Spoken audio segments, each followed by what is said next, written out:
оркестр, еще немного и начнется награждение. Эту премию за все время получали только 10 лауреатов. Лишь те, кто смог скрепить людей вокруг общих интересов. Партнерство государства и институтов гражданского общества – это система, над совершенствованием которой мы постоянно работаем. Пока вписанный в полумесяц герб Татарстана – редкая награда. Почетный знак присуждается 2 года и не имеет аналогов в России. Получают самые активные.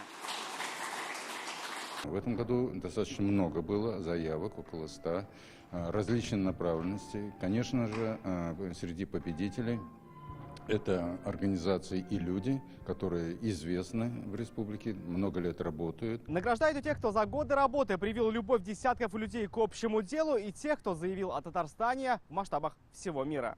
Созвездие Йылдызлык. Второй год фестиваль проводится под патронатом ЮНЕСКО. За годы работы движение сплотило миллионы детей любовью к искусству. Это награда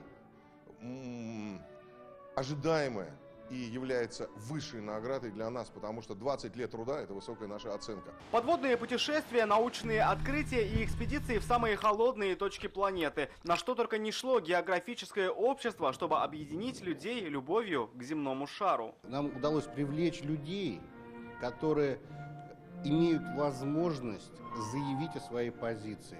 Это очень важно, и в этом, безусловно, мы, поработали. По работе и награда. Почетные знаки и дипломы достались только 5. Награжден Всемирный конгресс татар, авторы идеи поддержки некоммерческих организаций и директор благотворительного фонда. Рамиль Шайдуллин, Рамзиль Гарипов, ТНВ, Казань.